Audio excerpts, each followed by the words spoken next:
We have been driven by our culture to learn to relate to other people. Matter of fact, our parents have literally taught us how not to be single.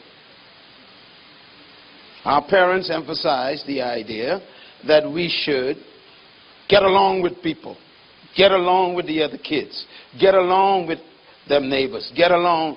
We've been taught to get along with people. So we've been built in our culture to always try to get along with other people. That's the way we've been conditioned to think. We've been forced almost to get to know people.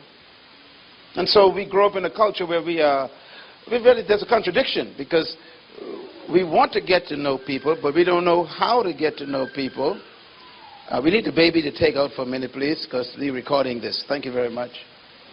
Appreciate the baby, but the baby is being recorded, so I'll appreciate if you slip out for a minute and calm the baby down, and then you can bring the baby back. Matter of fact, that's my little cute little grandbaby down there, praise the Lord. I adopted that kid. Yeah, I think the baby, he heard my voice. Papa. This point I'm telling you is very important. And the thing is, this happened when you didn't even know it happened. You've been trained to focus on other people. Share with your brother. Don't eat that by yourself. Get along with those people. Why can't your kids get along with each other?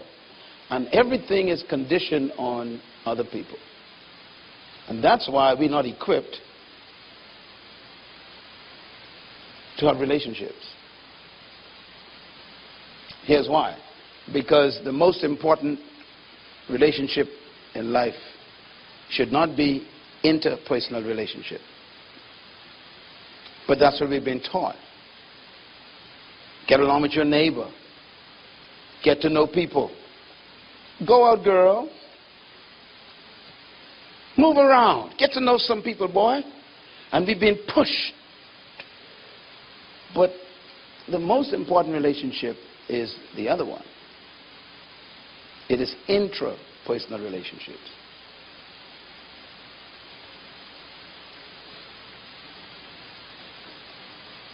You cannot have interpersonal relationship until you have settled the intrapersonal relationship. But our culture doesn't teach that. How many times have you ever heard your parents say while you were growing up, boy, why don't you love yourself? Girl, love yourself. Never. And so we almost grow up with the idea that we are not lovable, likable, and shouldn't even be loved by ourselves, which is the foundation of our problems. The reason is because if you don't know who you are, don't understand who you are, you don't appreciate who you are, and have no knowledge of who you are, then you cannot love, appreciate, or value other people. So the most important pursuit in life is self-knowledge.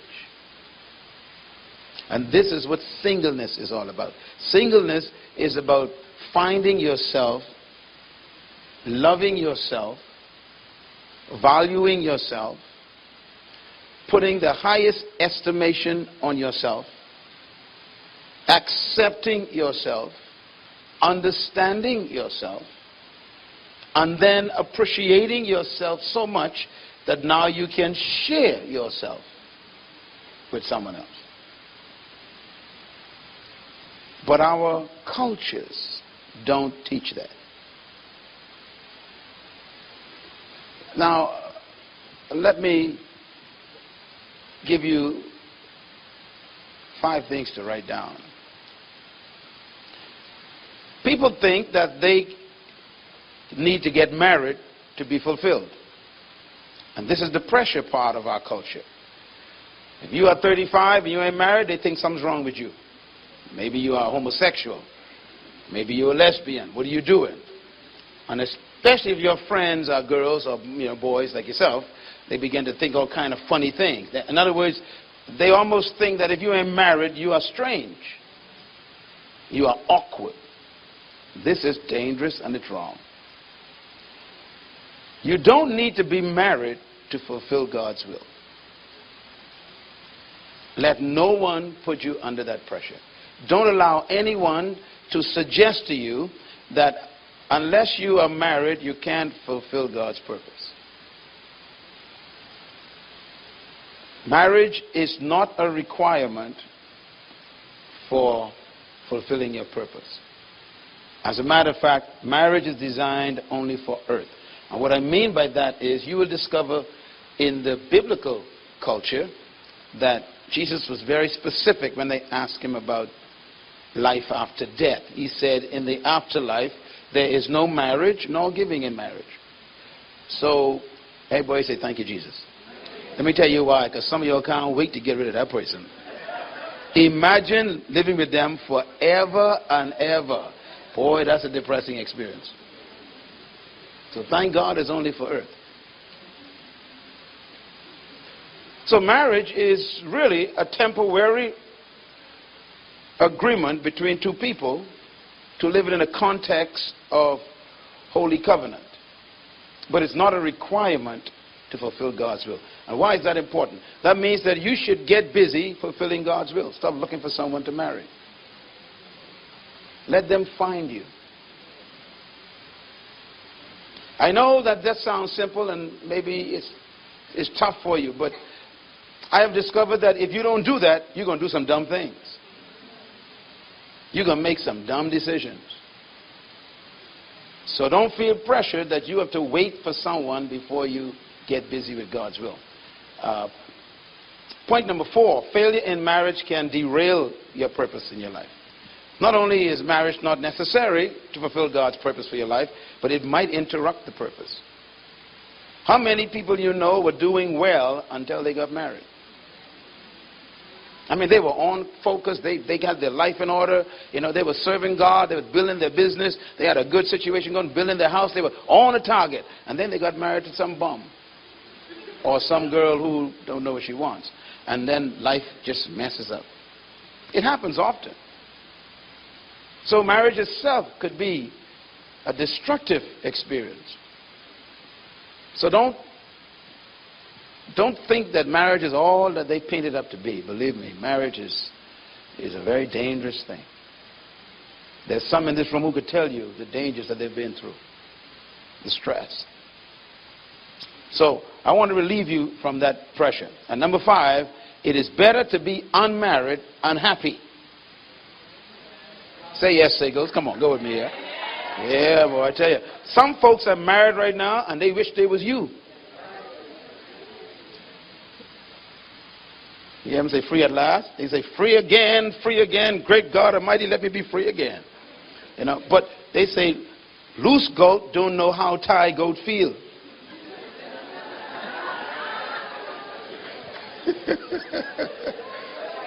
Write that one down. That's a good one to remember. It is better to be what? Unmarried than to be married and depressed. Listen, and this is true. The loneliest people I've ever met are married people. Do you know why? Nothing can be more lonely than being stuck in a marriage that ain't working. Man, that's hell on earth. You can't get out. It's loneliness. So please, if you are unmarried, give God praise.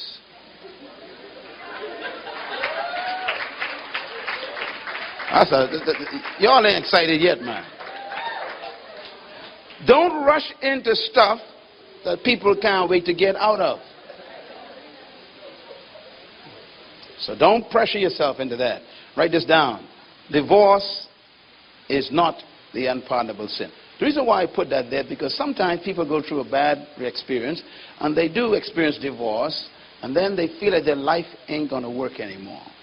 God doesn't want to use them anymore. His purpose ain't going to be fulfilled anymore. That is not true. God forgives all sins, including unfaithfulness or the breaking of a covenant in marriage. This is not an unpardonable sin. Many great people have gone on to change the world after a divorce. Catherine Kuhlman was a divorcee. She changed the world. What a powerful woman. So sometimes we run on hard times and things don't work out. Pick yourself up and don't just get custody of the kids. That's what people do most of the time. They miss the point. First, you get custody of yourself. Get yourself back. And so don't be afraid to not be married. It's not the solution to any problems. Sometimes it's the formation of great problems. God says something about divorce. Interesting. And I wanted to put it up here because I think this has to do with, I want to frighten you away from marriage. Just for a reason, right? First of all, the ultimate trauma in life is divorce. Malachi 2:16 says, what? Read it out loud together. I hate divorce, says the Lord, God of Israel. And I hate a man's covering himself with violence, as well as with his garment, says the Lord Almighty. Notice he ties divorce with violence. Why? Because divorce is a violent act. When you bond with another person, bonding is a dangerous word. Bonding is like shooting webs at each other, like a spider web. Every time you speak to someone, you shoot a web. Every time they listen to you, they get a web. And the more you talk to someone, the more webs are created. And then the deeper the conversation gets, the thicker the webs become. If I say to you good morning, and you say good morning back, there's a web. There's a bond between us. But it's a very shallow bond. If I say to you, good morning, how are you doing, and how's your family, that's a little deeper bond. I'm entering your life now.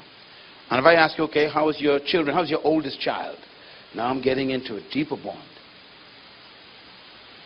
And then if I get into questions like, what do you want to do with your life the next 20 years? That's a deeper bond.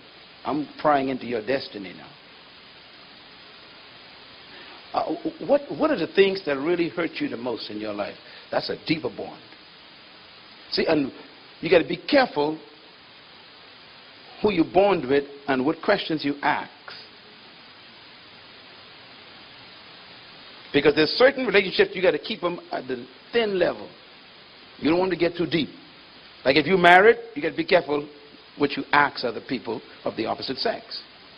Because you don't want certain bonds to be connected or created. If you're not serious about a relationship, don't get into deep questions. Because people start bonding with you. Sometimes you hear people say, well, you know, I just took out for lunch or took him out for dinner and we were chatting and all of a sudden he thinks I like him. Well, it depends on what you all talked about. This is serious. You got to understand this. You start talking to a person about, well, what are your dreams for the next 5 years? Right away you're telling me you want to get at a deeper level in my life. That's a serious bond you want to connect. I mean, you know, you are nosy now. You push it. You're getting down into some thick webs. And once those webs get thick, and that's why marriage is so dangerous, because marriage is not just bonding mentally and socially and psychologically and you know, and emotionally, but you get now into physical bonding, which is sex. And that's a deep bond, because now I gave you myself. And divorce is trying to break that bond, all those bonds. And you can never break a bond.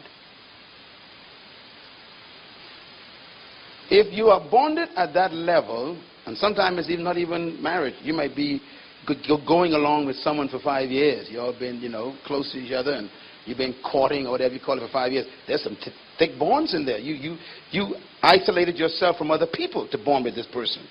So them bonds are deep, and you decide you can break it off. It ain't that simple. It's almost like a marriage. And you cannot break a bond. You can't even cut it. You have to tear it. And that is called a broken heart. A broken heart is bleeding bonds. They are open wounds. They were ripped from your emotions, from your psyche, from your spirit. And that's why relationships are very dangerous. You don't want to develop at the levels that you can't be responsible for.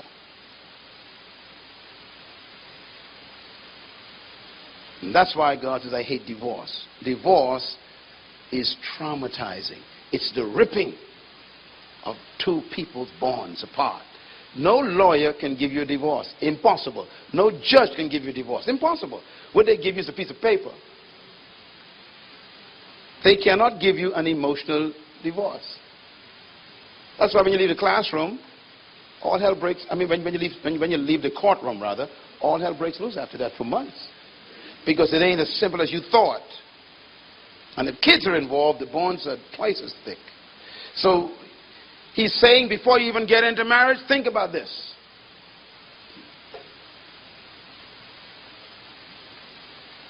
Can I handle the ripping? Can I handle wounds that last for 10 years? I'm still licking them. And then every time I see this person in the food store, some blood comes out again. And I see them in the school picking up the kids, the blood. You know, do you want that trauma?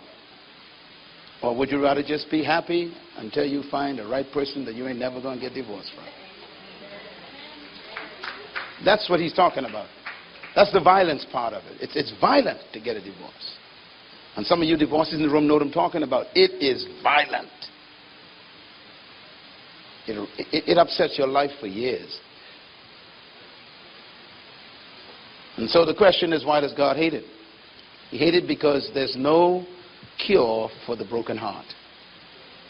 No pill you can take for a broken heart. And some of you all tried. You can drink all the liquor you want. When it wears off, your heart's still broken. That's the way it works. That's why God hates divorce. Because the wound that it creates cannot be healed by medication. Matter of fact, the Bible says the only thing that can heal a broken heart, listen carefully, only one thing on earth that can heal it. Only one. It says, and Jesus spoke these words. He said, the Spirit of God is upon me. Watch him now. He says, and he has anointed me, and he listed some things. But he separated one of them. He says, to heal the brokenhearted. You can only survive a broken heart with a personal encounter with Jesus. Nothing else, he says. You can take all the Fensic you want, Tylenol, drink liquor, take drugs, whatever you want. When it wears off, you're still hurting. Only he can fix that. It is that bad.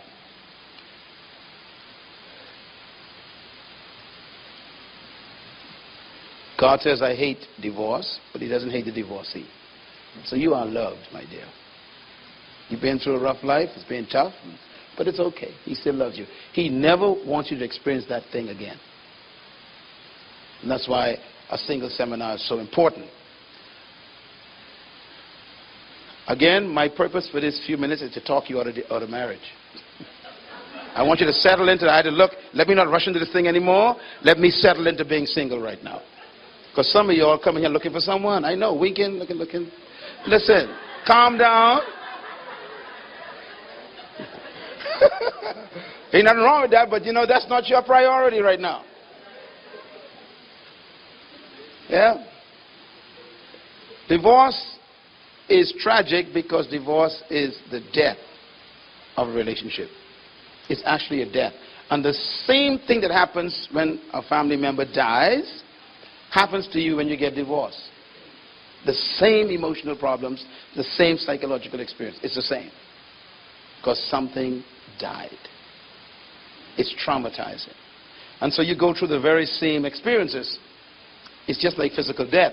Because divorce is death without a burial. That makes it worse than a physical death. When someone dies, you can always bury them and get rid of them, right? Go to the graveyard, put them in the hole, put some flowers on it, go home, and never go back. The problem is with a divorce, You bury the person, but you keep seeing them at the food store. You put them to the gas station. Oh my God, here we go again, you know. You go to pick up the school, just do the school pickup. Oh my God, there's the person. So they keep resurrecting. And every time they resurrect, the pain hits again. That's worse than death.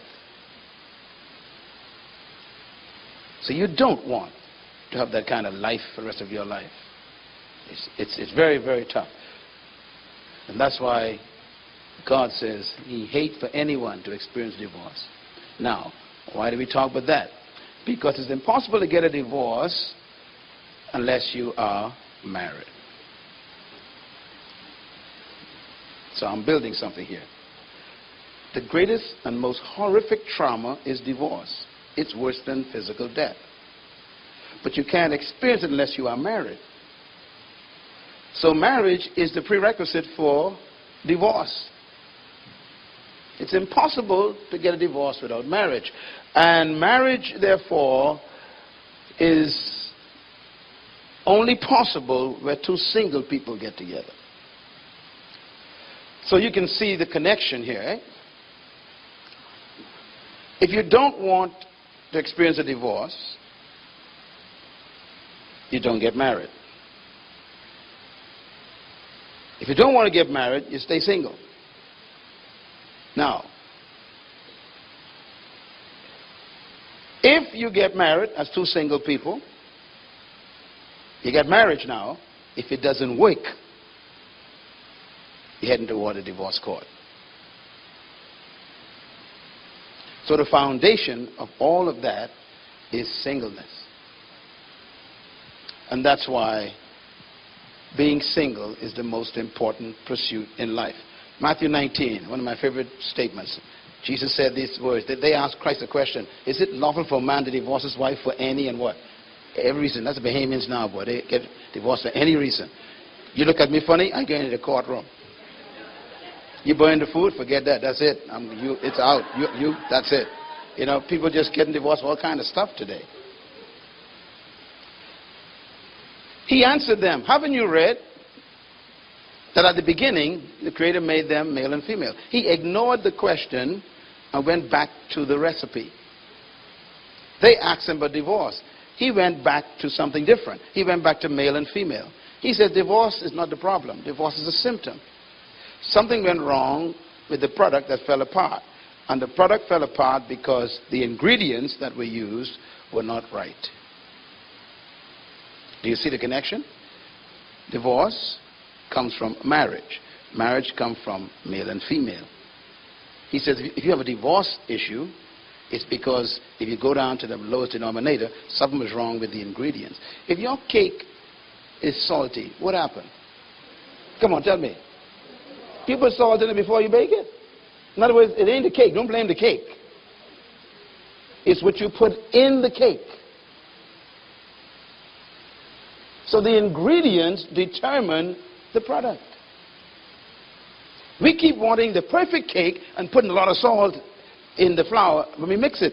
We keep expecting success when we are building with failure. We want perfection with defects. Somehow we think that a miracle happens at the altar. You know, that slow sign shoes and that big white dress. We figure, man, that person got to be perfect. That dress looked too nice. Sometimes the greatest curse is coming down the aisle.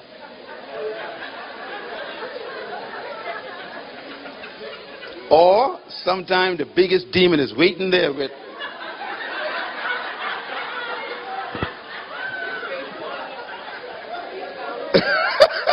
And you smile all your way up to the demon.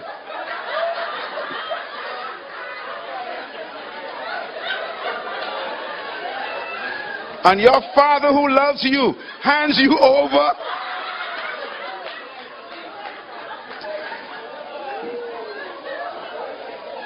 Yeah.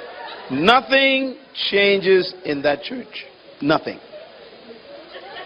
What came in goes out with you. That's life. So he says, look, he says the problem is something went wrong at the foundation level. The male and female was contaminated, he says. Something was not right with the individuals, the singles. So he took it back to the singles. He said God didn't make marriage first. He said no, marriage is not God's main issue. God's main issue is male and female. He said that's what God began with. So he placed the priority where it belongs. And he says, for this reason should a man leave his mother and father and be united to his wife, and the two shall become one flesh. What reason? The word there is beginning, male and female. Go back and find out what kind of male and female God used in the beginning. That's what makes the thing work. So any male after chapter 3 of Genesis and any female after chapter 3 of Genesis, you got to pray hard. Because you got yourself a fallen male and a corrupted female, and you still want God's perfect product. That's what he's talking about. He's saying, look, God didn't start with the junk you guys are. Y'all are junk. Y'all got to come back and get fixed up first. Then try God's product again. And this is why we need to come to the manufacturer. Not to be religious. You need to get fixed. Because if you don't get him to fix you, you're going to fix somebody when you marry them. Unless you get the people in your life, they're causing you more heartache than anyone could imagine. You, like the person who loves you beating you up. It's confusing. So here's the issue then. Your marriage is only as good as your singleness. Write that down. People come to me all the time. I want you to pray for my marriage. I'm sitting there going, now let's see. Which one do I need to pray for? Her or him? Because marriage ain't the problem. You in the marriage. If it ain't working, you are part of this equation. A lady came to me one time. She says, the devil is in my marriage. I said, yep. You're right. There are two of them.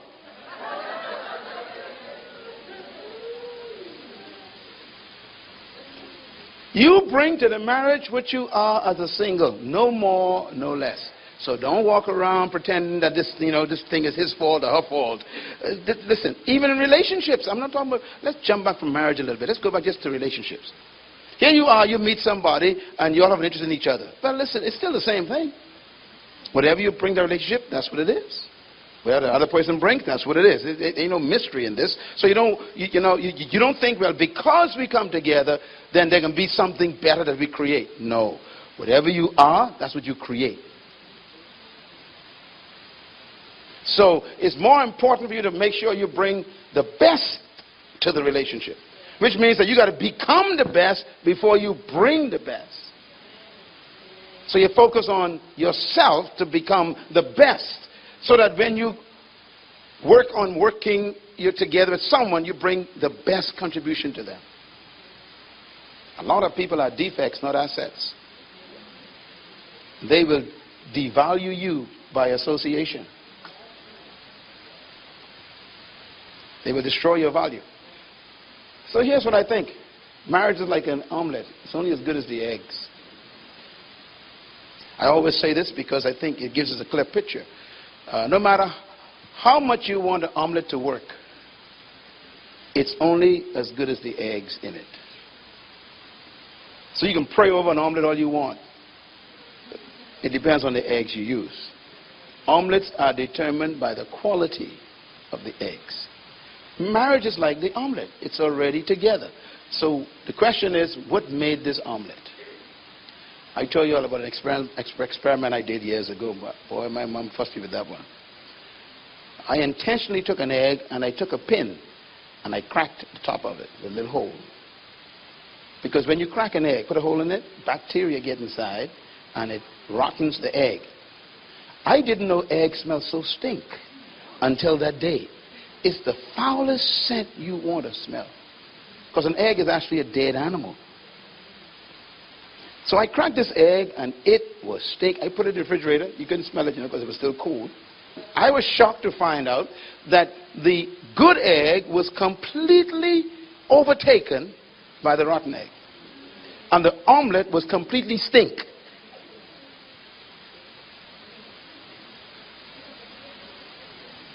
You don't get the revelation yet? No matter how good you are,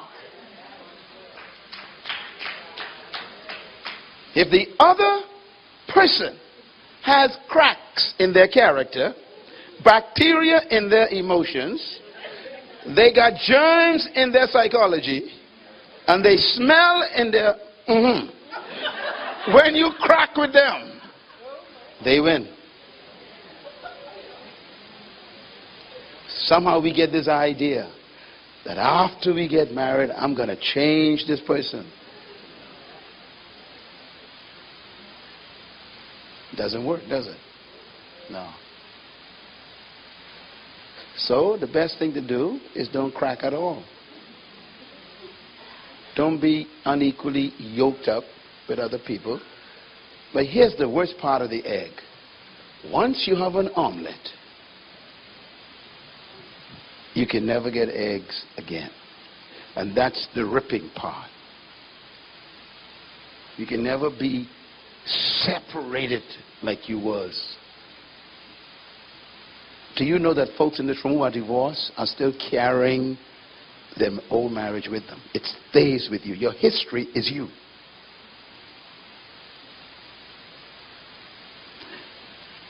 God gives counsel so that you can enjoy your memories.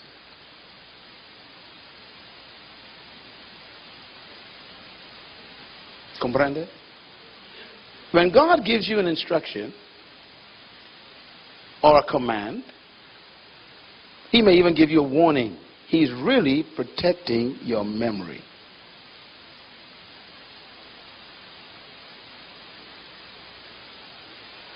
So God says, do not fornicate.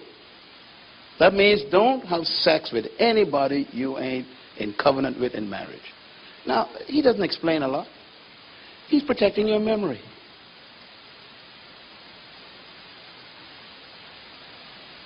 There are some things right now that you wish you could forget.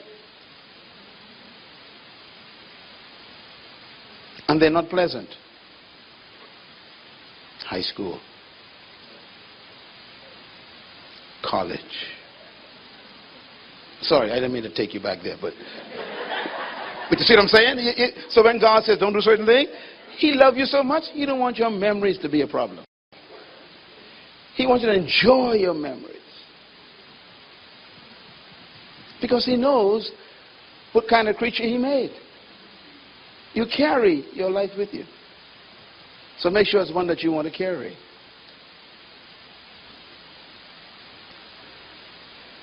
So here's my big question. You want people to marry you all the time. But here's a question you ever ask yourself. If you knew all you know about you, would you marry you? Think about it. I mean, think about what you know about you. The secret stuff you're doing. The private things no one knows about.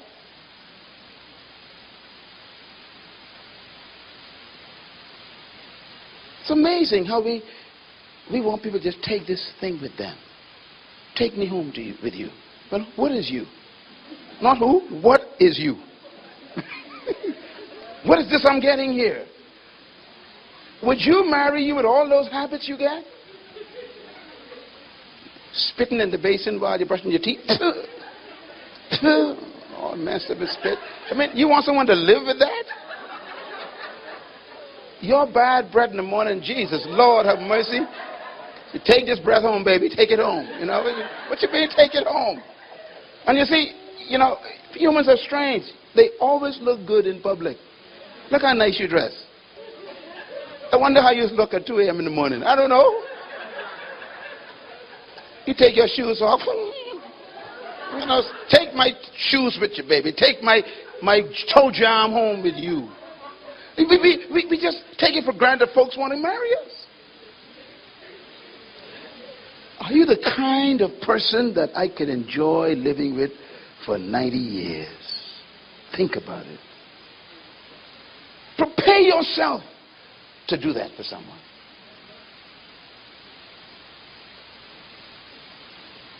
Some people don't bathe. I'm not talking to you now. They're not, they're not in this room. I know them. They're not in this room. I'm sure of that. But when they pass you, you can smell, hey. Their glory follows them. And they want you to marry them. What do you have that I could live with forever? And that's what we ask people to do.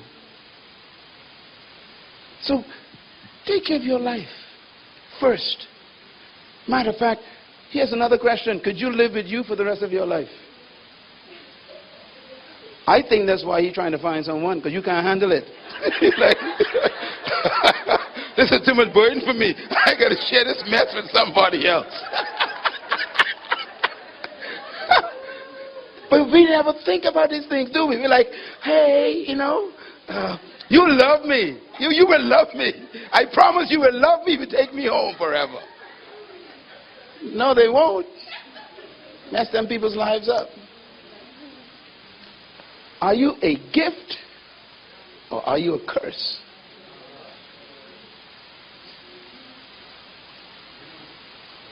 Are you a promotion to me or are you a demotion?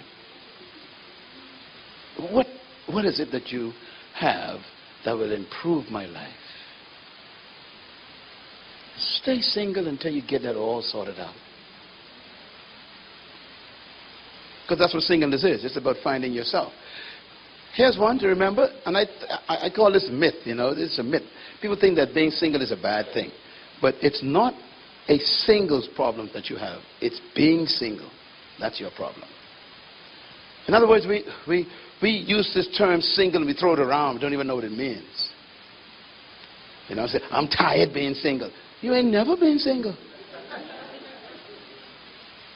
Let me say it again. You say, I'm tired being single. I'm telling you, you ain't never been single. All you're being is unmarried.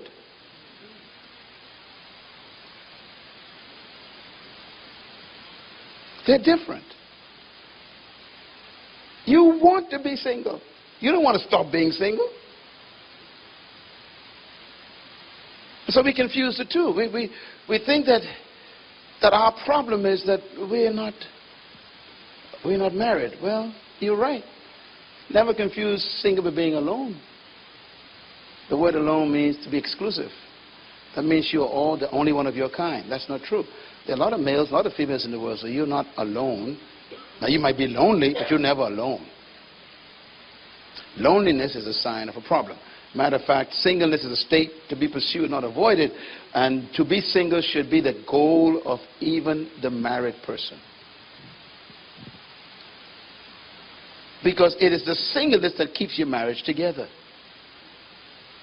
It's a paradox, eh? Let's see how that works.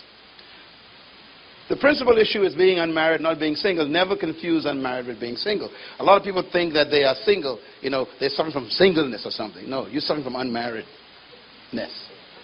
Whatever that word is. In other words, what we really mean is we want to get married. That's what we mean when we say, I'm tired being single. What we're saying is, I want to get married. You're using the wrong terminology, and that's why we're confused. Because you get married, and then you were never single, and your marriage is a disaster. Because it is singleness that makes the marriage possible. Marriage is two whole people coming together. If you are not a whole person, and I'm a whole person, and you marry me, you're going to be a parasite. You're going to suck me to death. Suck the life out of me because you are not complete. So you're going to use me to try to become complete. You're no longer a blessing. You are a burden now. You suck my life out of me. And there are people who you know this is happening to right now. Their spouse is sucking their life out of them because they got defects. They lack so much. Most married people have never been single, and that is why unmarried is a state, while singleness is a disposition. You are in the state of not being married right now, if you are not married. That's a state you are in. But singleness is different. It's not a state. It's a disposition. It is an assessment of your entity, who I am. And most people have never achieved that before they get married. So here's what I always say. It's okay to be single, but not okay to be alone. The first thing God found that was wrong with Adam was he was alone. God never told him it's not good to be single. Adam was single. He was complete and whole. Didn't need it. Matter of fact, the proof that Adam was whole and single was the fact that God had to decide that he needed a mate. Let me say it slow. The proof that Adam was completely single was evidenced by the fact that Adam didn't even know he needed anybody. God made the decision. Genesis 2:18. God said, it is not good for this man to be alone. Adam had no complaint. He never talked to God about it. The guy was having so much fun, naming animals, walking on the water, and talking to trees. The guy was having fun. He was taking over that garden, dominating. I mean, he was in his purpose. He was on the groove. He was moving. And God says, I like this guy. He needs to share this with somebody. Relationships are for sharing your victories and success with, not to bring on new burdens and depression.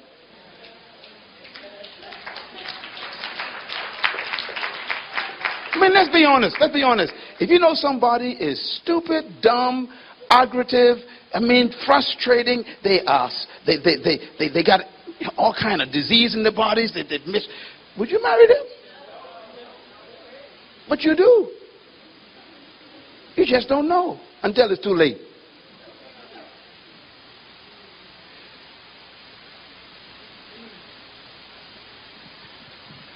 We need to think about the fact that we're not really having an alone problem. God made another human to solve the alone problem. But he never questioned Adam's wholeness. Adam was completely single. So Jesus said that they're no longer two but one. What God is joined together, let no man put asunder.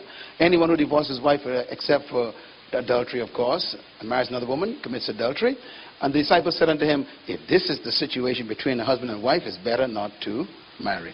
Peter, James, and John said, my God, if that's the standard, you might as well stay unmarried. They heard something that frightened them. And I want to frighten you with it too. If marriage is that dangerous, let me stay unmarried for a while. Let me make sure I get this right. Life is too short for you to miss the first time. Get it right the first time. After all, you're a little bit too old right now. You can't afford no trial and error. You will hit this thing right the first time. Say amen if you agree with me. Yeah, you don't want no trial and error here. Matter of fact, when you all get married, I want you to call me. I want to do the ceremony. And one of the vows going to be, and I will not experiment with you. This is it. You leave me, it's because I killed you. Lord, I take that back.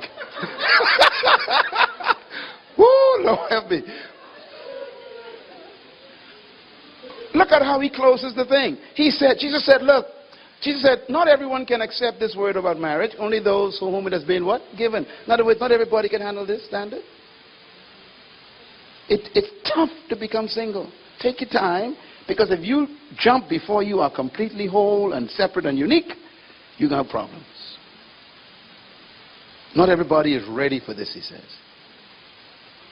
And he goes on to say, some even have become this way because they were born that way. They're not interested, and there's nothing wrong with them. They just don't want to have any, covenant between anybody. They just want to enjoy everybody, have a good time, and fulfill God's will, but they're happy. That's fine. You don't got to be no nun to do that. Just decide, I don't want to get married. Ain't nothing wrong with that. You want to put your energies in God's work and to help humanity. And people do it all the time. That's a unit for helping nations. Others have renounced marriage because of what? The kingdom of heaven. Some of them understand that, look, I want to serve God's kingdom, and this is what I want to do, and I need all my time to do it.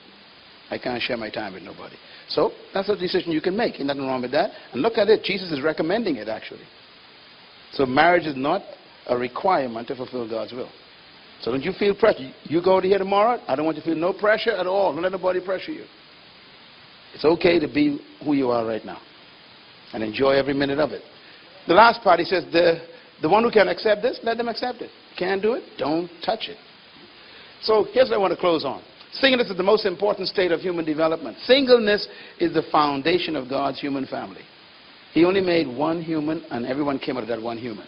God began this human race with one person, not a couple. Sometimes we think that marriage is God's foundation of the human race. That's not true. He only made one person at the bottom. A single person. So God began all human relationships with a single person. Here's why that's important. What he's telling us is every relationship begins with the single. So you determine what happens in our relationship, and I determine what happens in our relationship. The single qualities of those people. So it's important for you to focus on singleness and not try to create relationships without first building who you are. God made you in his image, his likeness. He made them male and female. And we have all these wonderful truths here. The foundation of the human race is really a single person. So the most important people in the world are those sitting in this room who are unmarried. They're the most important. And they determine what's going to happen to us in the future as a country and as a community. And this is why all humans must begin a relationship with the single. What's the quality of your life? I encourage you to spend the next 2 days in every session coming to open up yourself to tap into what does it mean to be single. Because I have a definition in my book out there, which I'll be happy to autograph for you if you buy it, on singles. And this definition is what saved me. I got married to my wife. We've been married for 31 years, sitting over there. And our key to our marriage is our singleness. The way you measure if you're single is whether you need to be married. If you don't need to be married, you're probably ready to be married.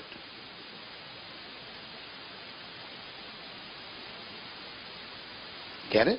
Yeah. See, we sometimes, people make us feel guilty if we're not interested in marriage. But you're the perfect candidate for marriage if you don't need to be married. Because you are obviously close to being whole. Because it means that you are having a good life all by yourself. And that's a sign of wholeness. Wholeness means I don't need nobody to become somebody. I'm somebody all by. Come on, somebody go with me there. See, singleness means, hey, I don't need you to approve me. I don't need you to make me feel important. I don't need you to tell me how good I am because I know I'm good at this. In other words, wholeness means I am free from needing you. That's why I am good for you. Because I'm not coming to take from you. It's a mystery, isn't it? So if you need to be married, you are dangerous. If someone comes to you and says, I love you, don't you ever leave me, run.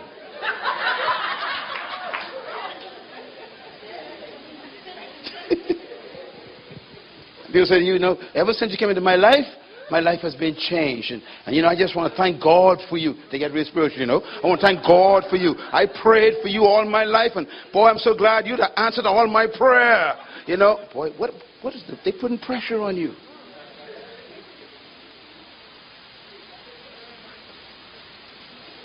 Those people are sick.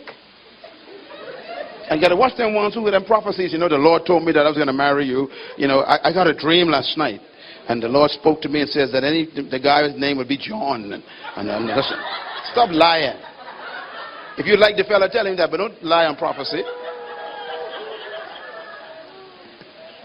God doesn't choose anyone for you. He gives you a brain and a power choice. You analyze them, figure them out, and then choose. And whatever you wake up in the morning with, that's yours. God look at you, say, poor you. You're in trouble. God won't take your burden on for himself. He will never do that. Yeah. So this is what I want to define with. This word alone means all in one, and God separated Adam so that Adam could have someone to share with, and that was the bottom line of that. So this is where we get our definition from. Born again single means that you are now focusing on these three things to become whole. Whole means first to be separate. Separate means you are apart, detached, and different from everybody else. This is important. A lot of people are not this yet. They are 50 years old and still not separate. They always need people around them to feel important. They need people always in their company. Matter of fact, they hate to be by themselves because they are bad company to themselves. Separate means I am not my brother, I am not my sister, I am different from my friends, and don't try to make me over. I am me, leave me alone, I am separate from all of y'all. That's important because that's a part of your value. The second one is what? Unique. Unique means I am original. I've discovered that I have a distinct quality, a distinct design by God. I am not like anybody. My fingerprint is unmatched anywhere, and ain't nobody could be like me, and I can't be like nobody. Leave me alone. I like who I am. I am unique. I am different from you. I am special. Do you believe that about yourself yet?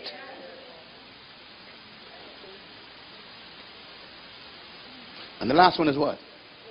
Whole. Now, whole is a tough one. Being whole means that you are complete in yourself. You are unified with yourself, all of yourself.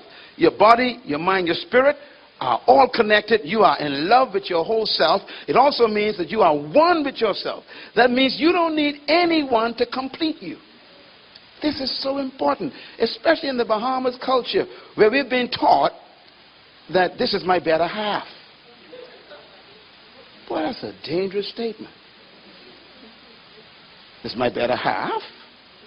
Well, let's see. Let me figure this out now. Okay, I'm half. She's half.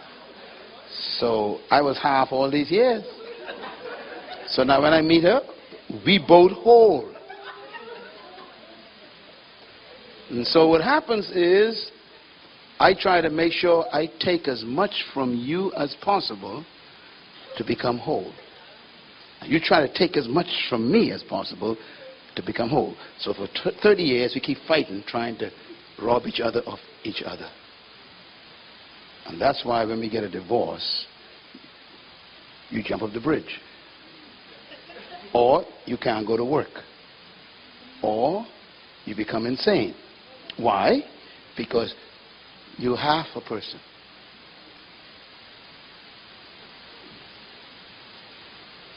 Listen, relationships are supposed to be two wholes coming into the connection to each other.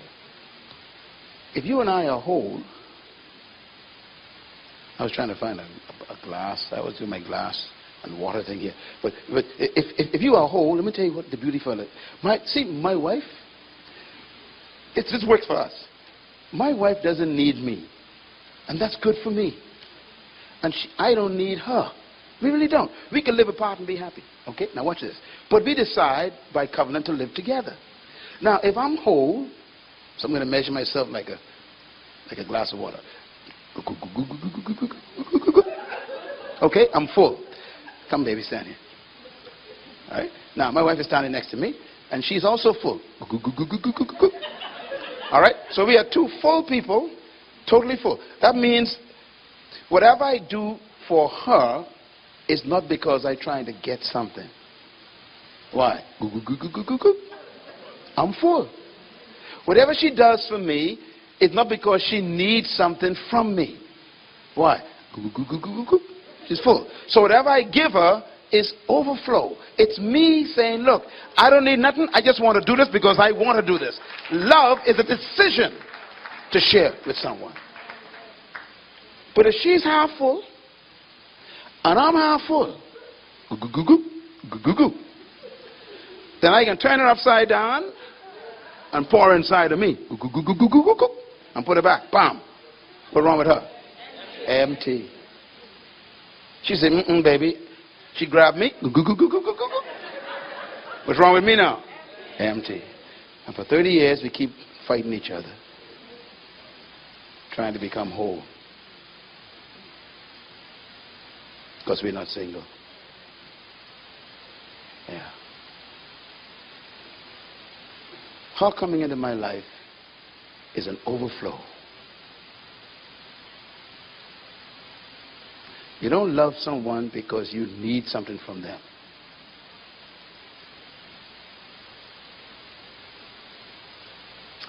I need a man. Well,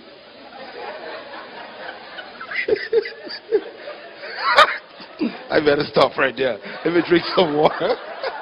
Thank you, darling. Yeah.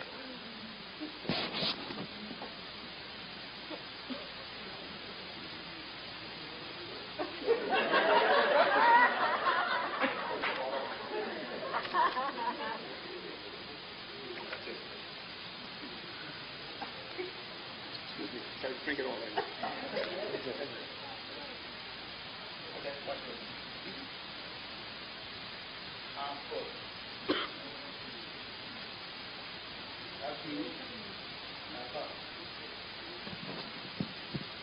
All come together.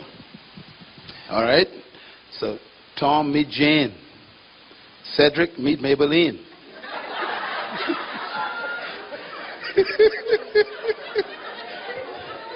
Junior meet Bessie May, whatever you want to call it. Now, Junior say, I love you. Bessie say, I love you too. Let's get together. Good. Why? Because I am going to be your better half. I want you to fulfill me. So Junior say, okay. So now Bessie May is full. She's happy. Junior got problems. Junior say, what about me? So he get mad, he take himself back. And what happened? Now, she half empty. So he say, you're supposed to fulfill me too. So now Bessie got problems. She unfulfilled, feel empty in this marriage. So she get mad. Boy, give me myself back, boy. What we get in marriage is this big fight going on, constantly, just fighting. Hey? But if two of these are full, and they meet each other, whatever he gives her is overflow. Whatever she gives him is overflow. And if he decides to leave her, she still, I rest my case. Thank you very much. So this is the secret to a good relationship. It's not the other person, it's making sure you are becoming, what are they? You are whole when you don't need anybody to approve anything for you to feel good. You need people's approval, you got problems.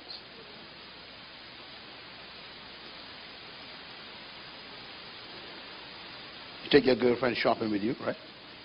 You all go downtown, go in the mall. You put on this dress, you like this dress. You put it on, you come out of the dressing fitting room. What you think? And she go, nah. And you go, I think so too, child. And you go take it off. You lie and you like the dress. You're a whole person. You like the dress. You buy the dress. If she don't like the dress, that's her problem. This is your body and your money. That's a whole person. You ain't dressing for her. But it's a sign that you are sick still, see? And most of the songs we sing are songs of defective eggs. Oh, girl.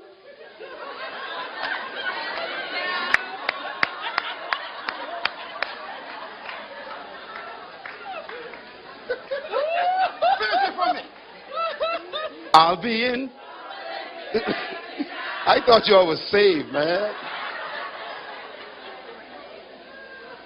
In other words, you telling this girl that if she leaves you, you're going to be in trouble. That means you tie your entire peace and sanity to another person. You are sick.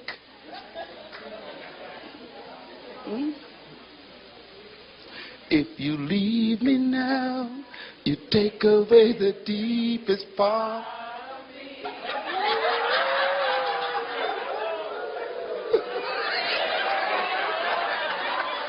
Woo-hoo! Boy, y'all know the whole thing. I mean, the song sounds so good, but it's satanic. What you mean if you leave me now, you take it? No, no, child. You leave me, carry yourself. I keep it what I got. I'm a whole man. Stevie Wonder, you are the sunshine of my life. That's why I'll always stay around. Okay, that's fine. So use the sunshine in my life. That means before you came, I was in darkness. And when you leave, I can be in darkness again. So I can't let you leave. You can manipulate me anytime. It's a sign that I'm not whole. So I would tell people, look, the way it's supposed to be is, look, I'm a sun, you's a sun. When we get together, we form a constellation, baby. Suns together. Now, if you decide to leave a handsome brother like me, no problem. I still got my own sunshine. I'm a whole person. John chapter 1, the last 2 verses changed my life. It says, and Jesus, the people followed him and said, you are wonderful. You are great. You are powerful. They began to talk to him, all these good things. And the next verse says, but Jesus did not believe anything they said because he knew what was in every man. He didn't need man's approval of him. Boy, that was beautiful stuff. Come on, give him a hand. Hey. That changed my life as a teenager, and I'm still that way. If you don't like me, that's your problem. Use your energy some other way. Don't try to dislike me, because I liked me before I met you.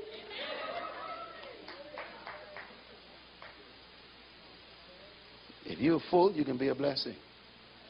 But if you're half a person, everybody's in trouble. Because you now are a leech. You're sucking on people. You're just sucking on people. That's why you move from relationship to relationship to relationship. It's a sign that you are sick. You are just sucking on people, trying to find yourself, trying to complete yourself by sucking other people, sucking on other people, and sucking them to death. Some people are married and they are sick and sickly and they are depressed. Why? They live with someone who's a parasite for 25, 30 years, man. Suck them emotionally, suck them psychologically, suck them financially, suck them physically, man. And it's like, God, please kill them for me.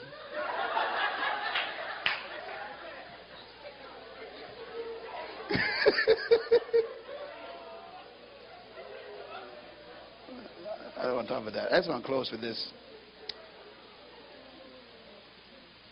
Loneliness is magnified by marriage. If you are not complete, marriage will expose it. Can I say it again? It's very important. All your defects will show up in marriage. So you think you're okay now? Get married. So you want to focus on yourself right now. You want to say, let me develop myself. Let me enhance myself. Let me read books. Let me focus on my intellectual development, my spiritual development now, my physical development. Let me get my hygiene sorted out. Hygiene. Let me get my vision sorted out. Let me decide what I want to do with my future. Let me get my purpose defined. Why? Because I want to make sure that when I bump into opportunity, I'm not a parasite. That's what we need. Yeah? So I hope that you open up your spirit. And this week, the reason why I have single seminars, and next year we plan even a bigger one, is so that you can be around people just like you. Let me tell you why. If you stay with me for the next 5 years, I guarantee if you stay with me, if you ain't whole, you can be whole. Now, here's the good part of that. By the time next 3 years come along, we can grow to about 2,000 people, no problem. And all them in the room whole. Guess what that means for you?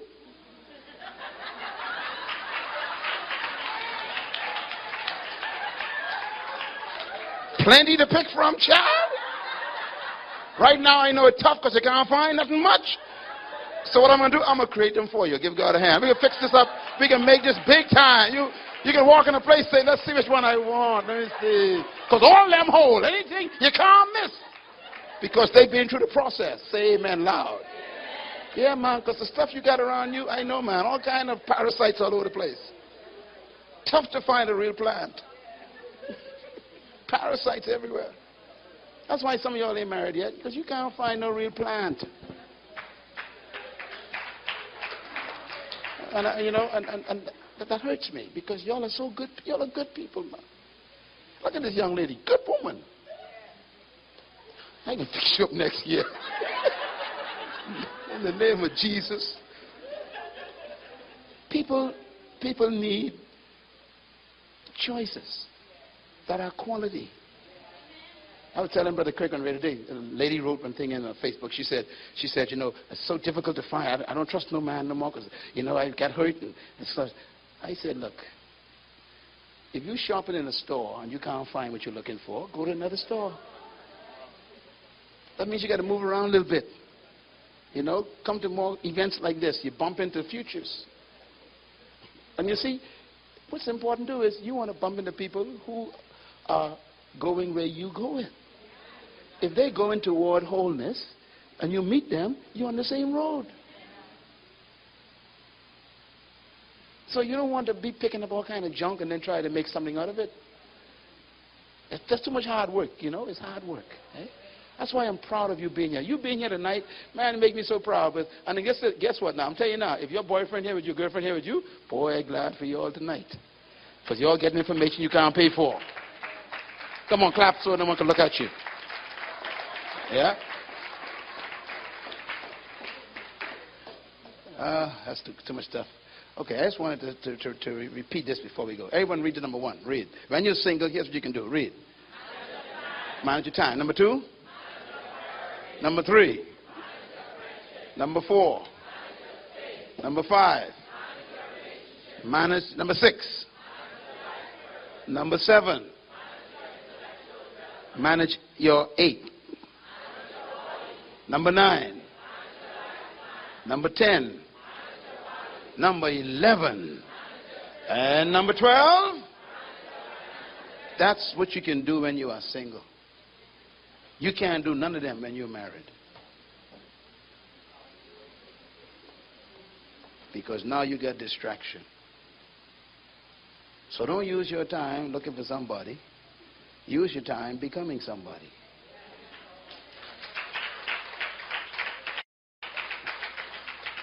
Some people are so busy looking for who they want, they ain't got time to be who they are. So when they do find who they're looking for, they ain't got no one to give them. Let me say it slow. We're so busy looking for someone we want, we don't have time to become who we are. So when we do find the person we were looking for, we have no one to give them. If you ain't nobody and you marry me, guess what I married?